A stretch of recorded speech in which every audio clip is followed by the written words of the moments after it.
이 바나바는 초대교회에 사도행전을 읽어보면 잘 드러나지는 않지만, 그러나 이 바나바는 그 숨어 있는 것 같지만 초대교회를 만들어가고 세워가는 사람이었고, 성령님께서 교회 안에서 역사하시도록 그 자리를 만들어 드리는 바로 그런 역할을 했던 사람이면서, 사람들로 하여금 방향과 목적을 잃지 않도록 끊임없이 격려하는 사람으로 세워져서 바나바를 통해서 초대교회는 새로운 교회의, 새로운 공동체의 모습으로 세워져 가는 것을 바라보게 됩니다. 코로나는 한국 교회의 민낯을 완전히 드러냈습니다. 누가 진짜이고 가짜인지, 우리가 정말 믿는 믿음이 무엇인지를 잘 드러내고 교회마다 휘청거리고 있습니다. 회복한다고 야단들입니다. 교회가 이제는 이 시대 속에, 이 흐름 속에 등대의 역할을 해서 어느 방향으로 가야 되는가 역할을 해야 될 굉장히 중요한 시점에 와 있고, 정말 빛과 소금이 되어서 부패되어 가는 이 세상 속에 부패하지 않고 정말 정의롭고 복된 나라가 될 수 있도록 만들어가는 그 사명을 교회가 지금 가지고 있습니다. 바로 이러한 때에 정말 바나바 같은 사람이 정말 필요한 그런 시기인 것입니다. 바나바는 어떻게 해서 교회의 역사 속에 이렇게 아름답게 귀한 모습으로 등장할 수 있었을까요? 우리 여기 계신 한 분 한 분들이 그런 바나바가 될 때에 한국교회는 달라지고 또 우리의 인생도 달라지고 하나님께서 더욱더 풍성하게 복을 주시는 그런 나라와 민족이 되리라고 확신합니다. 교회를 교회답게 세웠던 바나바, 그는 어떤 사람일까요? 첫 번째로 그는 위로의 사람이었습니다. 사도행전 4장 36절에 구브로에서 난 레이족 사람이 있으니 이 사람은 이름은 요셉이라 사도들이 일컬어 바나바라, 번역하면 위로의 아들이라 하니 그가 밭이 있음에 팔아 그 값을 가지고 사도들의 발 앞에 두니라, 그렇게 말씀하고 있습니다. 사도들이 볼 때에 원래 이름이 요셉이라는 이름이 있었어요. 제일 처음 요셉이라 불렀는데, 사도들이 그 바나바의 모습을, 살아가는 삶의 모습을 보고 인간관계의 모습을 보니까 저 사람은 만나는 사람마다 위로하는 사람이구나, 사람들을 참 격려해서 이렇게 세우는 사람이구나, 참 사람들에게 용기와 힘을 주고 좌절하지 않도록 도움을 주는 사람이구나 해서 이 사도들이 붙인 별명이 바나바입니다. 여러분을 섬기고 있는 우리 목회자들, 여러 마을 목사님들이 여러분에게 별명을 붙인다면 무슨 별명을 붙일 것 같으세요? 굉장히 불안해하시는 것 같아요. 속으로 그런 것 같아요. 우리가 너의 별명을 지어볼까? 뭐 그런 마음 같은데, 저는 별명이 이미 있습니다. 저는 별명이 어린 왕자입니다. 전혀 안 어울려서 사람들이 많이 웃는데, 제가 상담 훈련을 받을 때에 제가 원래 별명을 바위라고 그렇게 지었는데, 그 하시는 정태기 그 총장님이 그러시는 거예요. 아니 김 목사, 당신은 바위가 아니야. 바위처럼 무거워 보이지만 어린 왕자처럼 생명을 찾아가고 생동하는 생동감이 있어. 그래서 어린 왕자라고 그렇게 별명을 지어줘서 뭐 어디 가든지 저를 부를 때 어린 왕자님 부릅니다. 여러분만 안 부르시는 것 같아요. 근데 정말 이 사람 도와주는 사람, 사도다. 사도들이 볼 때 정말 저 사람 도와주는 사람이다, 그렇게 얘기합니다. 여러분, 우리가 인생길을 살아가면서 가장 필요한 게 참 많이 있죠. 그 중에서도 필요한 게 바로 위로와 격려가 아니겠습니까? 세상의 사람들은 격려로 만들어진다는 말이 있듯이 정말 위로와 격려가 우리의 삶을 얼마나 필요로 하게 하는 그런 삶의 현장에 우리가 살고 있는지 알 수가 없습니다. 왜냐하면 인생길이 어렵기도 하고 포기하고 싶을 때도 많고 상처로 얼룩져서 아픈 가운데 살아갈 때가 많은 것이 우리 인생이기 때문입니다. 힘들고 어려운 일은 우리의 용기를 꺾어버립니다. 두려움은 우리를 위축시켜서 삶의 방향을 찾지 못하게 만듭니다. 상처와 아픔은 많은 사람이 새롭게 시작할 의욕을 갖지 못하도록 만드는 것을 보게 됩니다. 이때 필요한 것이 바로 위로와 격려인 것입니다. 성경에서도 하나님의 위대한 일을 감당한 사람도 이 위로와 격려가 아니었다면 그들은 사명을 끝까지 감당할 수 없었을 것입니다. 하나님께서 그들에게 위로해 주셨고 그들을 격려해 주셔서 그들은 다시 일어설 수 있게 된 것입니다. 성경의 위로와 격려로 가득 찬 이유는 하나님을 떠난 인생, 인간이 타락하고 난 뒤에 하나님께로부터 공급받지 못합니다. 그들 속에 죄가 들어옴으로 인해서 그 죄의 죽음에 대한 불안과 두려움 그리고 외로움이 그들의 삶을 지배하면서 인간은 늘 외롭고 지치고 힘든 그런 가운데 살아가는 것이 우리의 인생길입니다. 게다가 사단의 유혹 앞에 잘못된 실수가 실패가 되고 실패가 불행이 되는 일들이 허다한 것이 바로 우리 인생길이기 때문입니다. 초대교회의 고난과 고통의 문제는 가난의 문제였습니다. 가난이 두려움이 되었고, 가난이 상처가 되었고, 가난이 절망이 되었습니다. 그런데 바나바는 소망의 복음을 전하면서 물질로 가난한 사람들을 위로했습니다. 자기의 소유인 밭을 팔아서 그 전액을 사도들의 발 앞에 드리면서 교회로 하여금 가난한 사람들을 섬기고 돌볼 수 있도록 하였습니다. 교회는 이들을 섬겼죠. 복음과 함께 이들을 섬기고 가난과 고통으로 삶을 포기하지 않고 하나님 나라를 바라보라고 그들을 위로하고 격려하며 주의 역사를 이루어 나갔습니다. 바나바의 위로는 가난한 사람들에게만 위로로 나타나지 않았습니다. 바로 복음의 편견을 가진 사람에게도 큰 위로와 격려가 되었습니다. 당시의 유대인들은 예수 그리스도를 믿지 않았습니다. 그런데 이 바나바는 레위인으로 예수님을 믿은 첫 번째 사람이었습니다. 그러니까 이 복음을 받아들인 데서 수많은 사람들에게 바나바를 바라보면서 그가 걸어갔던 예수를 믿는 복음의 길, 그 복된 길을 따라가는데 굉장히 격려와 힘이 된 것을 보게 됩니다. 바나바가 어떻게 위로했습니까? 바나바 위로한 것이 여러 가지 다양한 상황에 따라서 사람들을 만나면서 여러 가지로 위로했겠죠. 그러나 그 위로의 공통점은 그는 문제에 집중하고 있고 환경에 집중하고 있는 그 눈을 들어서 하나님을 바라보도록 하는 것이 그의 위로였습니다. 왜요? 하나님께서 위로의 근원이시기 때문입니다. 가난한 사람, 전통과 형식에 매인 사람, 질병과 환난으로 희망을 잃어버린 사람, 그 사람들에게 자기의 형편과 처지와 그리고 자기의 암담한 미래만 보는 그 눈을 들어서 소망의 근원 대신 하나님을 바라보게 만드는 사람, 그래서 그 하나님으로부터 오는 그 소망을 붙들고 다시 힘을 묶고 걸어가게 하는 일을 이 바나바가 했다는 것입니다. 사랑하는 여러분, 교회는 많이 어지러워졌습니다. 그리고 많이 혼란스러워졌고 세속주의와 물질주의의 흐름들이 거세게 교회 안에 들어오고 있습니다. 그런 가운데서 오늘 하나님께서 나에게 주신 그 은혜를 내가 바라보면서 바로 내 주변과 내 문제와 내 환경이 아니라 눈을 들어 하나님을 바라보고 소망의 근원이신 그 하나님의 주시는 그 소망을 따라서 오늘 어려운 가운데서도 인내하고 믿음으로 걸어가는 여러분들이야말로 바로 오늘날 이 교회의 방향을 잡고 미래를 열어가는 이 초대교회의 바나바 같은 귀한 분들인 것입니다. 우리가 정말 위로하는 사람, 세상을 위로하고 우리의 가족들을 위로하고 서로를 위로하는 사람으로 살아갈 때 교회가 아름답게 세워지는 것을 기억하시면서 이 세상의 바나바로 살아가는, 오늘날의 바나바로 살아가는 여러분들이 되시기를 주님의 이름으로 축복합니다. 자, 초대교회를 세웠던 바나바, 그가 어떤 사람이었을까요? 두 번째로 그는 양육의 사람이었습니다. 사람을 양육하는 사람이었다는 것입니다. 바나바는 사람을 그리스도에게 인도하는 사람이면서 또한 그 사람이 거룩한 영향력을 나타내게 만드는 사람으로 만들었던 사람입니다.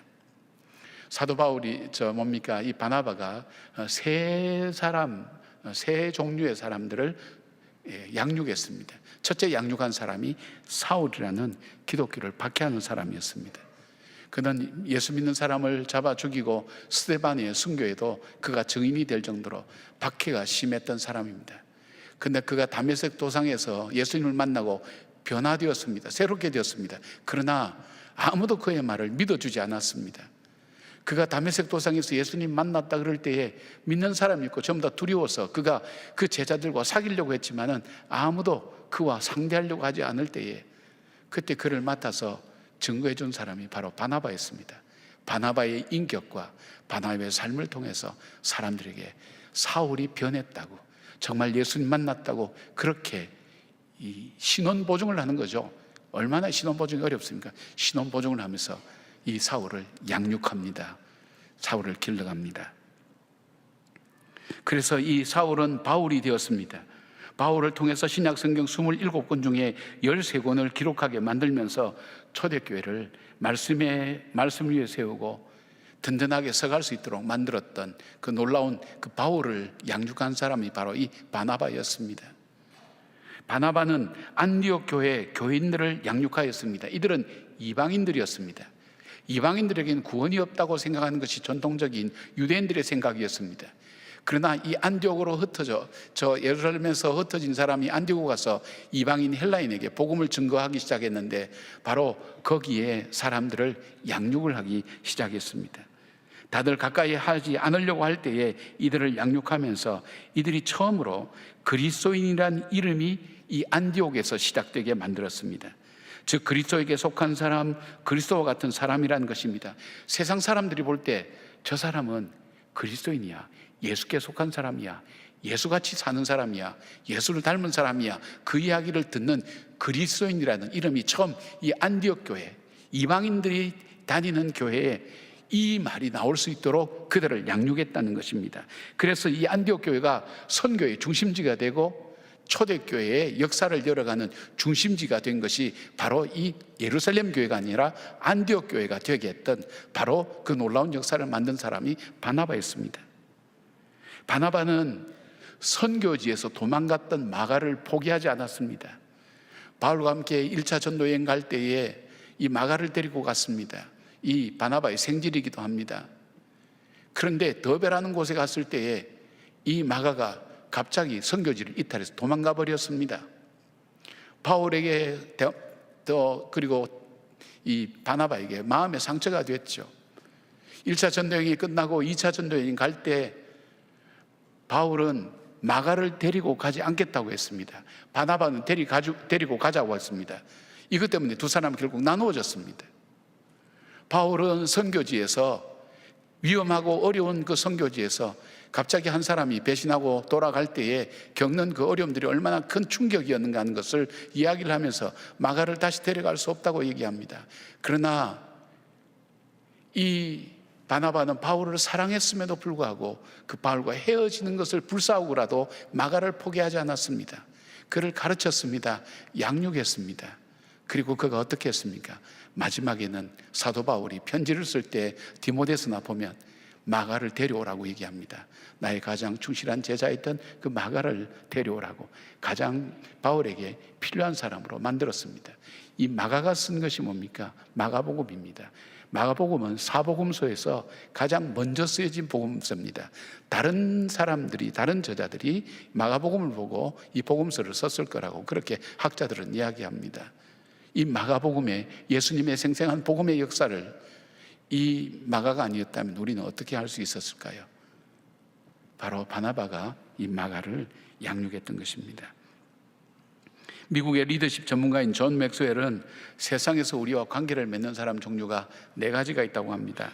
첫째는 인생에 무엇인가 더해주는 사람, 즉 이 사람은 우리의 삶을 더 의미 있게 해주고 기쁘게 살 수 있고 용기를 주는 사람을 만난다는 것입니다. 두 번째 만나는 사람은 인생에서 무엇인가 빼내어가는 사람, 우리에게서 용기도 빼내어가고 희망도 빼내어가고 사랑도 빼앗아가는 사람을 만나게 된답니다. 세 번째는 인생에 무엇인가 곱하는 사람입니다. 즉 이것은 우리의 인생이 나로만 끝나는 것이 아니라 모든 영역에 나를 통해서 행복의 영향력을 끼치게 만드는 사람입니다. 바로 이 바나바와 같은 사람을 이야기합니다. 네 번째는 인생의 무엇인가를 나누어 버리는 사람입니다. 자신보다 남을 더 나쁘게 만들어서 다른 사람들을 불행하게 만드는 사람입니다. 다른 사람의 인생을 황폐하게 만드는 사람입니다. 다른 사람의 인생을 바닥까지 끌어내리는 사람을 말합니다.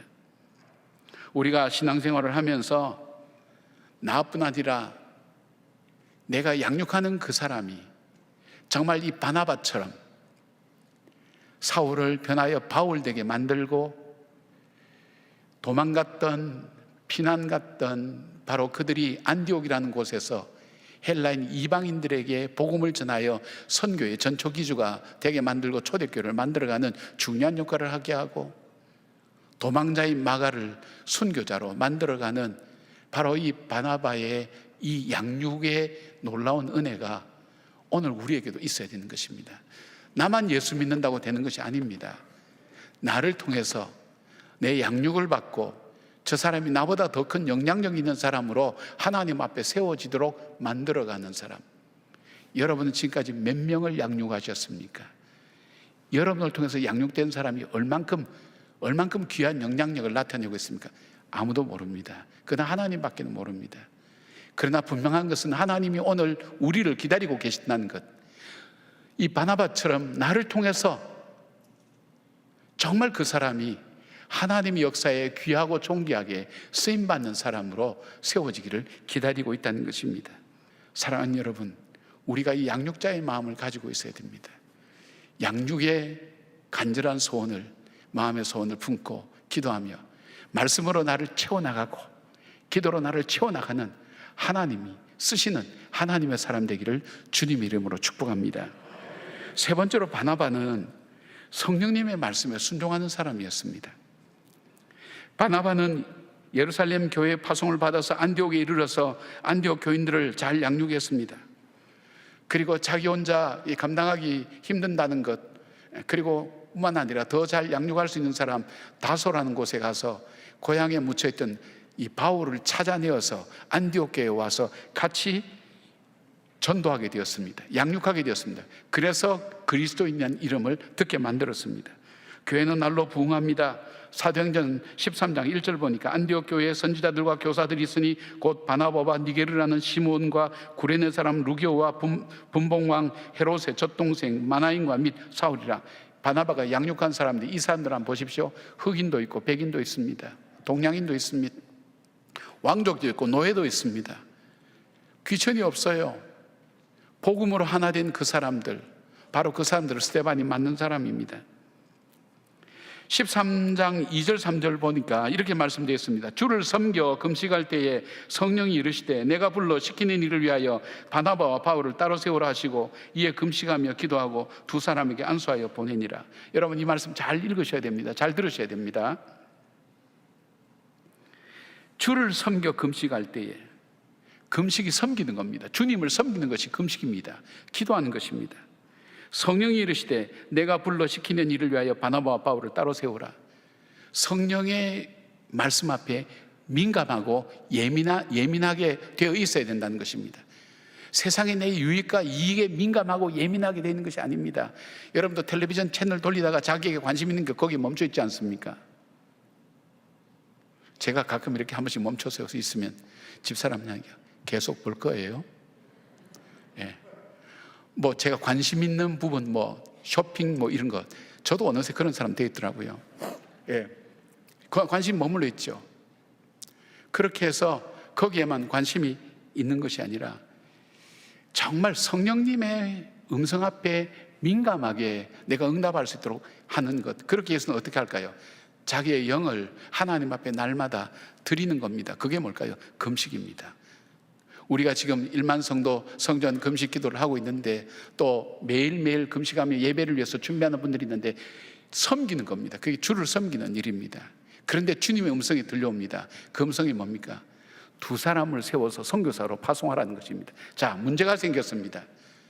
초대교회가 이제 안디옥 교회가 최구성도 되지 않아서 점점 교회가 성장해서 이제는 계속 부흥하고 있고, 그리고 교회다운 모습을 갖추어가는 그 과정 속에 중심에 누가 있냐면 바로 이 바나바와 바울이 있는데, 성령께서 말씀하시기를 바나바와 바울을 구별하여서 선교사로 저 소아시아나 저 유럽 쪽으로 파송하라는 겁니다. 선교여행을 떠나보내라는 것입니다. 그럼 어떻게 됩니까? 교회로 봐서는 위기인 것입니다. 그런데 이들은 다시 어떻게 합니까? 이 성령의 말씀에 순종하기 위해서 어떻게 했습니까? 바로 금식하여 다시 기도했다고 성경은 말씀하고 있습니다. 여러분, 하나님의 음성, 한번 제가 신학교에서 우리 성경 공부하면서 이렇게 신학생들을 물어봤어요. 주의 음성이 들리면 어떡할까 이랬더니 대부분 많은 신학생들이, 아주 오래전 얘기입니다, 두렵고 불안하다. 주님이 하시는 것은 주로 우리 고생시키는 일 하라는 거 아니에요. 내 나라 하든지 어디 가라든지. 그러니까 주님의 음성이 불안하다는 게, 들린다는 게. 자, 여기에 지금 초대교회가 지금 안디옥 교회가 지금 주의 음성 들었는데 지금 교회가 한참 부흥하고 있는데 그 중심에 서 있는 바나바와 바울을 파송하여 보내라고 얘기하는 겁니다. 그러니까 받아들일 수가 있습니까? 이해할 수가 있습니까? 근데 그들이 금식하며 기도했다 그랬어요. 여러분, 금식은 어떨 경우에 금식하죠? 내가 기도할 때 단순히 기도해서 안 될 때에 아이들이 밥 안 먹고 그냥 생떼를 부리면 애들 소원을 들어줄 수밖에 없는 것처럼 하나님 앞에 이 일은 반드시 응답돼야 됩니다. 하나님, 이 일은 내가 간절히 원하는 것입니다. 그런 마음을 품을 때 우리가 금식하고 기도하지 않습니까? 근데 이분들이 금식한 것은 좀 달라요. 주님의 뜻이 옳다는 것은 그들도 받아들여요. 그런데 내가 살아온 삶의 방식이나 이성이나 내 판단이 그것이 정말 옳다는 것을 못 받아들이는 거예요. 그러니까 순종을 못 하는 거예요. 그럴 때 어떻게 했어요? 그의 주님의 뜻 앞에 내가 순종하기를 원합니다. 하나님, 나를 쳐서 복종시키고 제가 정말 이해도 되지 않지만 말도 되지 않지만 그 주님의 말씀이 옳다는 것을 내가 받아들이고 그 말씀대로 순종할 수 있도록 나를 쳐서 복종시키고 주님 앞에 나갈 수 있도록 그 말씀대로 순종할 수 있도록 나를 붙들어 달라는 간절한 기도를 말할 때 금식하며 기도했다는 것입니다. 마치 겟세마네 동산에서 예수님이 기도하실 때 주님, 이 잔을 나에게 피할 수 있으면 피하게 해달라고, 너무 고통스럽다고. 그러나 그가 이 땀방울이 빗방울이 되도록 기도를 하고 난 다음에 그가 힘을 얻어서 순종하며 십자가로 걸어갈 수 있었던 그 금식과 마찬가지라고 생각하는 것입니다. 이들이 금식한 게 뭘까요? 내 뜻과 내 생각 내려놓고 내 판단 내려놓고 주의 뜻 앞에 따라가게 하소서. 바로 그 금식한 후에 그 역사가 이루어져서 어떻게 됐습니까? 초대교회가 세워졌고 복음서가 다 이 역사를 통해서 이루어지게 된 것입니다. 하나님 앞에 순종할 때 하나님은 하나님의 역사를 열어가십니다. 바로 순종하는 저와 여러분을 통해서 주님은 일하고 싶어 하십니다. 주님의 역사를 열어가고 싶어 하십니다. 주님께 순종하는 바나바 같은 여러분 되셨으면 좋겠습니다. 독일의 작가인 헤르만 헤스가 지은 동방순례라는 소설이 있습니다. 이 소설은 한 교단이 동방의 신비로운 나라를 찾아가는 순례의 여정을 다룬 이야기입니다. 힘든 순례의 여정에 레오라는 사람이 등장합니다. 이 청년은 이 순례자 집단의 하인으로 특별히 하는 일은 없었습니다. 여행길에 순례자들의 모든 일을 보살피면서 하찮은 일을 도맡아 하는 사람이었습니다. 그는 순례자들이 불평하는 일이나 하소연하는 일들도 마다하지 않고 들어줄 뿐 아니라 순례자들이 목적 잃지 않고 순례길 잘 걸어갈 수 있도록 격려해 주는 사람이었습니다. 허드렛 일을 하는 하인에 불과했기 때문에 그의 존재에 대해서 별다르게 관심 갖는 사람이 없었습니다. 근데 어느 날 순례단은 순례 닿는 대로 혼란과 갈등으로 더 이상 순례길을 할 수 없게 되었습니다. 사람들은 순례의 의미를 잃어버렸습니다. 방향을 상실하게 되었습니다. 서로 간의 갈등으로 결국 순례길을 중단할 수밖에 없었습니다. 근데 그 중에 몇 사람, 왜 우리가 이 순례길이 중단되었을까 하는 것을 의문을 품고 조사하던 사람이 공통적인 것을 하나 발견했습니다. 우리 공동체 속에서 레오라는 그 청년이 안 보이기 시작하면서 이 공동체는 문제가 생겼다는 것을 그는 찾게 되었습니다. 레오, 그는 바람 같은 사람, 드러나진 않지만 언제나 필요한 자리에 서서 사람들이 마음이 지치고 힘들 때마다 그 목적과 방향을 알려주고 함께 격려하고 위로했던 그 사람, 그리고 사람들이 하기 싫어하는 일을 도맡아 하면서 그들에게 격려와 소망이 되었던 바로 그 사람, 그 레오가 없어지면서 이 공동체가 와해되기 시작했다는 것을 알게 되었습니다. 그렇습니다. 초대교회를 세운 사람, 위대한 사람 많지만 바람처럼 보이지 않지만 성령님 앞에 순종하며 묵묵하게 사람들을 위로하고 살았던 바로 그 바나바를 통해서 초대교회 역사, 여러분 누가가 지은 사도행전을 반복해서 보십시오. 바나바라는 사람이 눈에 들어오기 시작할 겁니다. 그 사람이 하는 일이 들어오기 시작할 겁니다. 잘 드러나지 않습니다. 자세히 보셔야 됩니다. 자세히 보아야 예쁜 불꽃처럼, 들풀처럼 하나님 앞에서 알아주진 않지만 주님 앞에 내 중심을 드리고 헌신하는 바로 살아있는 오늘날의 바나바 여러분들을 통해서 하나님은 주의 역사를 이루어 가십니다. 교회를 등대처럼 소금과 빛처럼 사용하시는 그 하나님 앞에 쓰임받는 우리 모두가 이 시대의 바나바 되기를 주의 이름으로 축복합니다.